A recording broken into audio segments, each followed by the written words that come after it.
Hello students, welcome to our channel. आज के इस वीडियो में मैं आप लोग को पढ़ाने वाला हूँ क्लास 11th OCM से चैप्टर नंबर 3 और आज का हमारा टॉपिक है टाइप्स ऑफ बैंक अकाउंट। यानी कि आज के इस वीडियो में मैं आपको ये बताऊंगा कि बैंक के अंदर हम लोग कितने टाइप्स के अकाउंट्स ओपन करवा सकते हैं और उसके अंदर पैसे को डिपॉजिट करवा सकते हैं। तो आगे बढ़ने से पहले आप लोग हमारे चैनल को जरूर सब्सक्राइब करें, बिकॉज जब तक आपका 11th और 12th फिनिश नहीं हो जाता तब तक मैं आपके लिए वीडियोस बनाता रहूंगा। और डिस्क्रिप्शन के अंदर ना एक व्हाट्सएप ग्रुप की लिंक देके रखिए, अगर आप लोग ने अभी तक ज्वाइन नहीं किया तो जल्द से जल्द जाके ज्वाइन कर लो, बिकॉज उसमें हम लोग हर एक तरह का स्टडी मटेरियल देंगे, ये सारे पीडीएफ के फॉर्म में नोट्स देंगे, एज वेल एज आपको हर एक तरह की अपडेट भी उस ग्रुप में मिलती रहेगी। तो चलिए शुरुआत करते हैं आज के हमारे इस टॉपिक की। ओके, तो सबसे पहले क्या देके रखा है, one of the function of bank is to accept deposit. यानी कि ये सबसे मेन फंक्शन होता है बैंक का कि बैंक क्या करे, लोगों से डिपॉजिट एक्सेप्ट करे। और हम लोग जब भी कोई नया अकाउंट ओपन करवाते हैं ना, तो बैंक को ना केवाईसी करना पड़ता है। बैंक केवाईसी की डिमांड करता है। केवाईसी का फुल फॉर्म क्या होता है,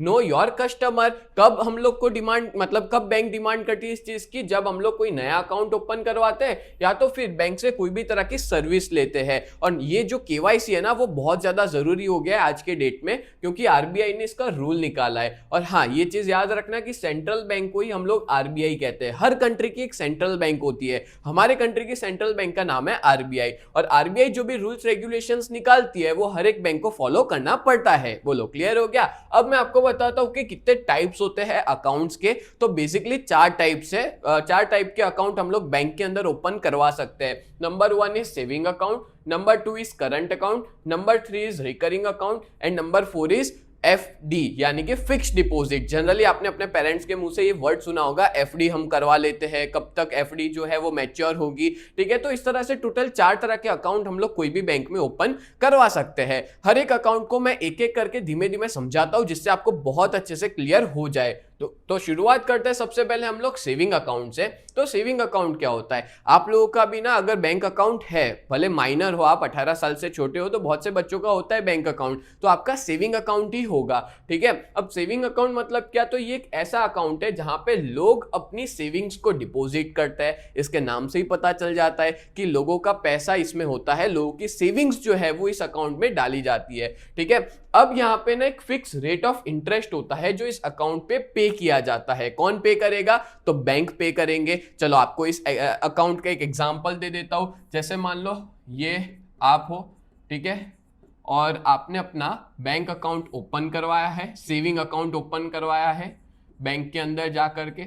और सेविंग अकाउंट में जनरली लोग पैसा सेव करते हैं। अब आपने क्या किया, बैंक के अंदर पैसा डिपॉजिट किया। जैसे फॉर एग्जांपल दे तो आपने 10,000 रुपीज डिपॉजिट किया।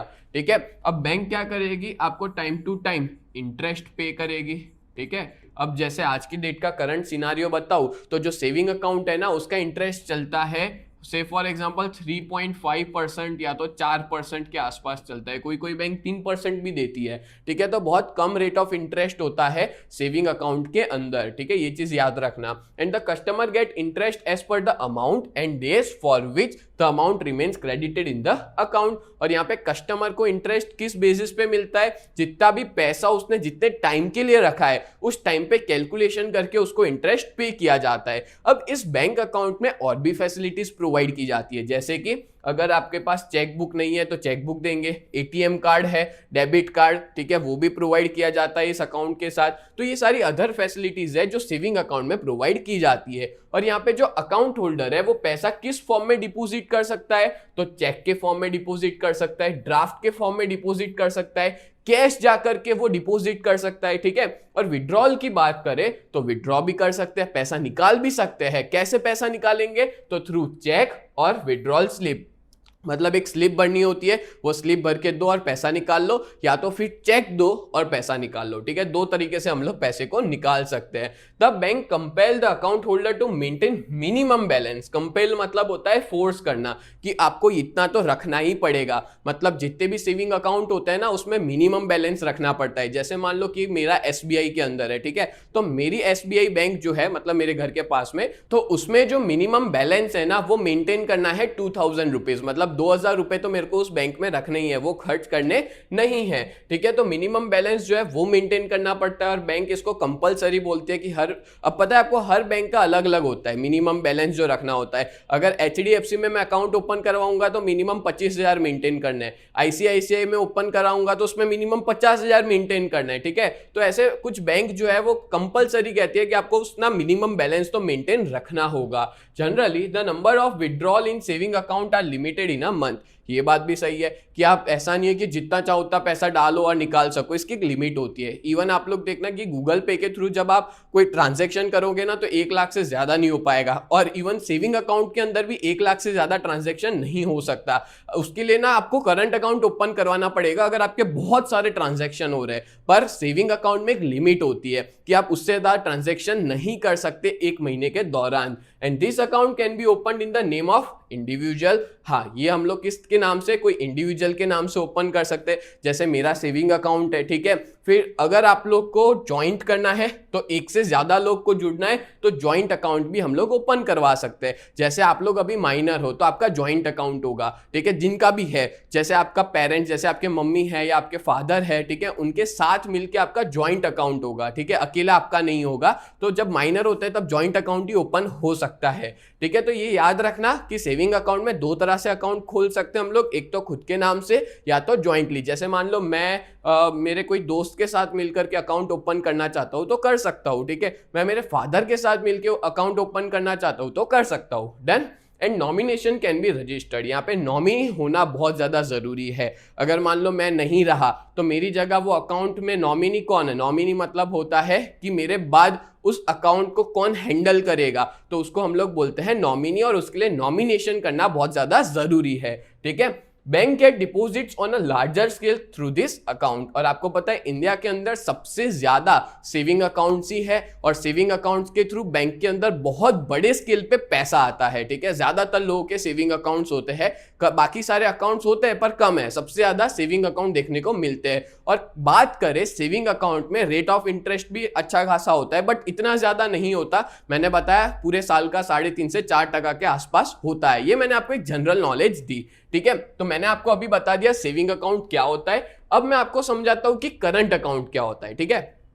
तो बेसिकली ये जो करंट अकाउंट होता है ना, वो हम लोग ओपन कर सकते हैं कोई भी इंडिविजुअल के नाम से या तो फिर कोई बिजनेस यूनिट के नाम से। जैसे एग्जांपल देते हैं अपने UGT है तो UGT के नाम से करंट अकाउंट है, ठीक है, और उसके अंदर हम लोग ट्रांजैक्शन कितने भी कर सकते हैं, कोई लिमिट ही नहीं है उसकी। और हाँ, ये चीज भी याद रखना, normally no interest is provided in this account.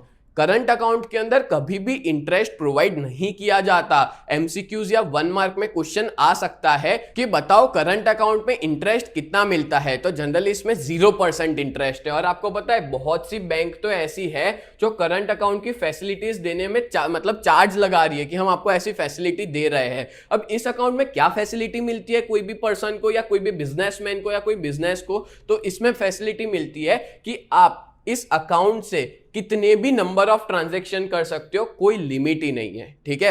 अब देखो सेविंग अकाउंट में ना एक लिमिट होती है, आप 1 महीने में उससे ज्यादा ट्रांजैक्शन नहीं कर सकते, ठीक है। आपका अकाउंट वो हो जाएगा, मतलब कोई ट्रांजैक्शन नहीं हो पाएगा अगर ज्यादा कर लिए तो। पर करंट अकाउंट में ऐसा नहीं होता। जनरली बिजनेसमैन का क्या होता है कि एक दिन के अंदर काफी सारे ट्रांजैक्शन होते हैं, बहुत बार पैसा आता है पैसा जाता है, 1 महीने में बहुत सारे ट्रांजैक्शन होते हैं, तो वो करंट अकाउंट से आसानी से कर सकता है बिना रोक टोक के। तो ये याद रखना कि इस पे कोई इंटरेस्ट भी नहीं मिलता, एज वेल एज इस पे बहुत सी बैंक तो ना चार्ज लेती है कि हम आपको ये फैसिलिटी दे रहे हैं ना करंट अकाउंट की, इसलिए आपको हमको चार्ज देना पड़ेगा, ठीक है। And facility of loan can be provided in this account. हाँ, ये भी है कि करंट अकाउंट पे आपको आसानी से लोन मिल जाएगा, यानी कि आप ओवरड्राफ्ट भी कर सकते हो, ठीक है। Generally a businessman open this account, और इंडिया के अंदर ज्यादातर ये अकाउंट बिजनेसमैन ओपन करता है, बिजनेस के नाम से अकाउंट जो है वो ओपन किया जाता है। जैसे मैंने आपको अभी एग्जांपल दिया, हमारे UGT का भी एक करंट अकाउंट है जहां पे हमारे जितने भी ट्यूशन चलते हैं ऑफलाइन ट्यूशन, उसमें जो भी बच्चों की फीस आती है वो सारी हम उसमें डिपॉजिट करते हैं, और जो फैकल्टीज का पेमेंट है वो सीधा उसमें से चला जाता है।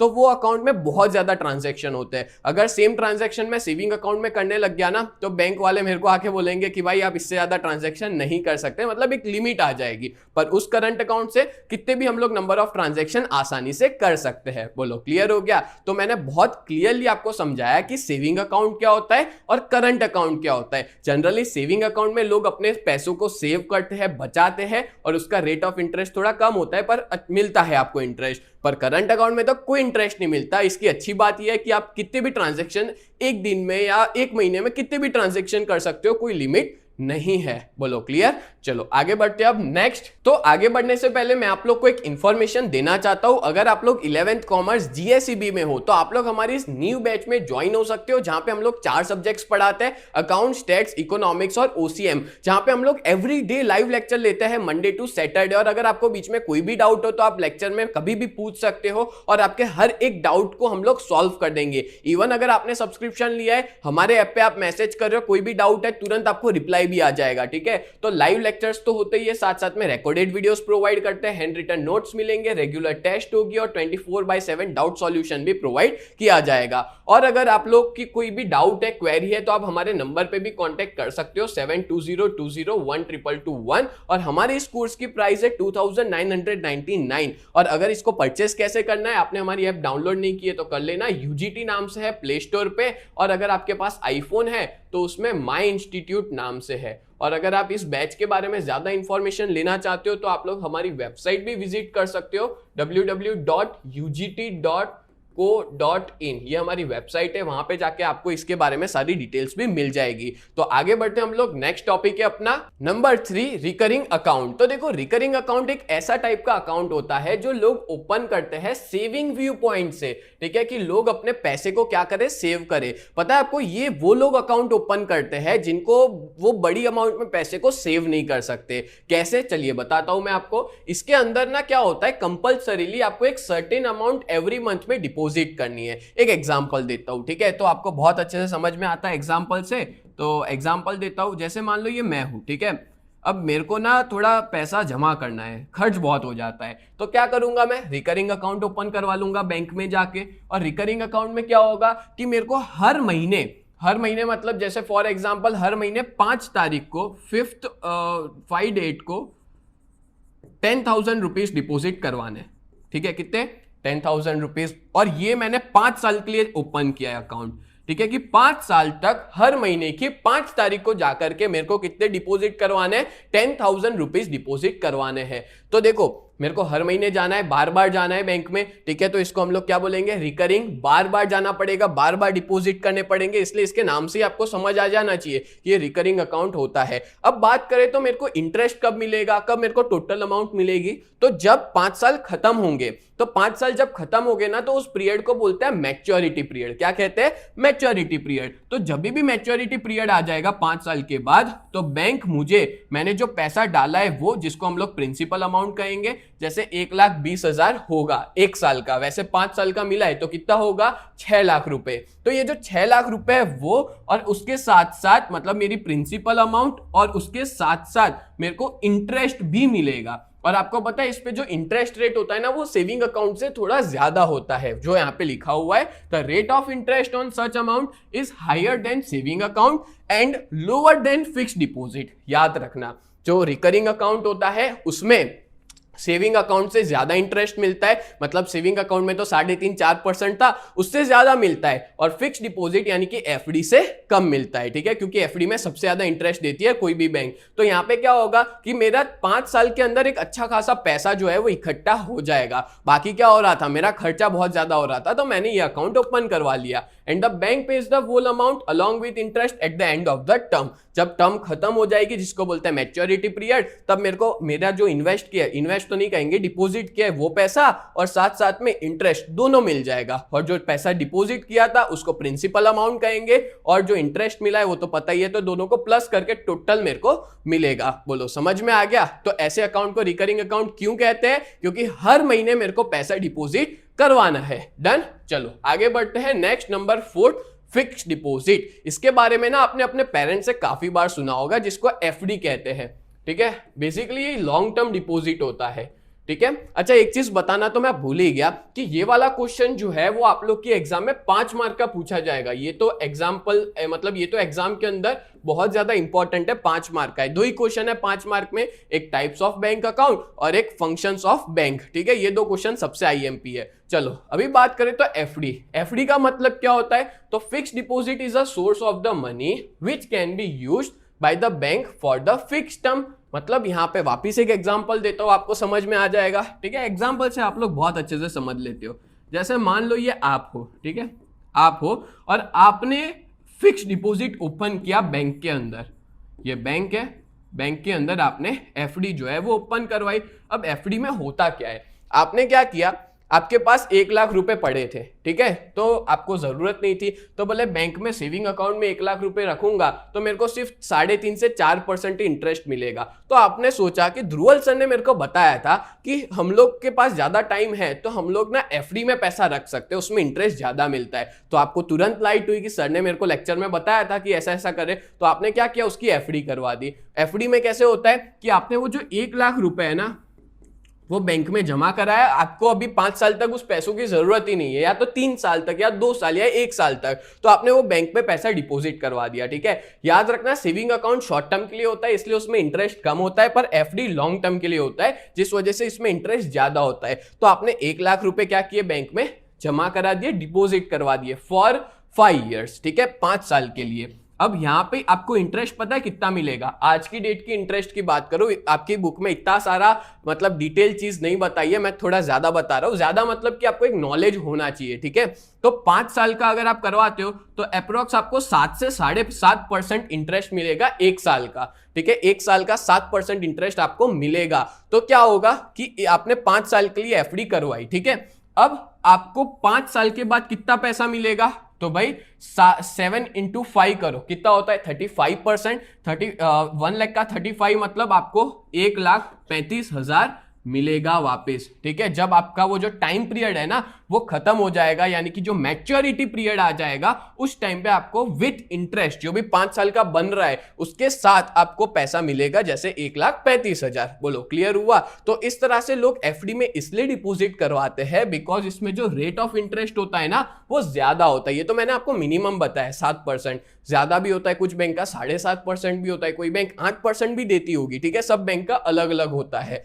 चलो क्या दिया है यहाँ पे? The depositor can not withdraw money until the maturity date of deposit. जैसे आपने नहीं 5 साल का करवाया तो आप बीच में पैसा नहीं उठा सकते, बीच में पैसा विड्रॉ नहीं कर सकते, आपको 5 साल रखना पड़ेगा। इन केस इमरजेंसी है, आपको पैसा चाहिए ही चाहिए, अगर आप विड्रॉ कर लेते हो तो आपको जो रेट ऑफ इंटरेस्ट है ना वो कम मिलेगा, यानी कि सेविंग अकाउंट जितना रेट ऑफ इंटरेस्ट मिलेगा 4%। ठीक है, तो यहां पे आपको 5 साल तक अपने पैसे को लॉक कर देना है। 5 साल तक आपके पैसे बैंक में पड़े रहेंगे, 5 साल के बाद आपको इंटरेस्ट और आपकी प्रिंसिपल अमाउंट दोनों एक साथ में मिलेगा। बोलो क्लियर हो गया? अब आगे देके रखा है कि यहाँ पे जो बैंक है ना वो डिपोजिटर्स को एक रिटर्न गारंटी देती है कि बैंक जो है वो पे कर देगी एक amount with interest at the end of the term. जैसे आपने अभी एग्जांपल मैंने दिया कि 5 साल तक आप एफडी करवा रहे हो तो 5 साल के बाद आपको बैंक रिटर्न गारंटी देती है कि आपको अपना पैसा वापस मिल जाएगा। As the customer can not withdraw money before the maturity date. देखो कस्टमर मैच्योरिटी के डेट से पहले पैसा विड्रॉ नहीं कर सकता, निकाल नहीं सकता। दैट्स वाई जो फिक्स्ड डिपोजिट है ना उस पे हायर रेट ऑफ इंटरेस्ट होता है सेविंग और रिकरिंग अकाउंट से। सबसे ज्यादा इंटरेस्ट आपको किस पे मिलेगा? आपको मिलेगा फिक्स्ड डिपॉजिट पे। ठीक है, तो याद रखना हमने जितने भी टाइप्स पढ़े उसमें से करंट अकाउंट पे कोई रेट ऑफ इंटरेस्ट नहीं मिलता, उससे थोड़ा ज्यादा मिलता है, मतलब उससे ज्यादा मिलता है सेविंग अकाउंट में, सेविंग अकाउंट से थोड़ा ज्यादा मिलता है रिकरिंग अकाउंट में, और सबसे ज्यादा रेट ऑफ इंटरेस्ट आपको किस पे मिलेगा? आपको मिलेगा फिक्स्ड डिपॉजिट पे। तो इस तरह से मैंने आज के इस वीडियो में आपको टाइप्स ऑफ बैंक अकाउंट समझाया। उम्मीद करता हूं ये आपको वीडियो बहुत अच्छे से समझ में आया होगा। तो ऐसी वीडियोस देखने के लिए आप लोग हमारे चैनल को सब्सक्राइब करें। तो मिलते हैं नेक्स्ट वीडियो में, तब तक लिए bye and thank you so much.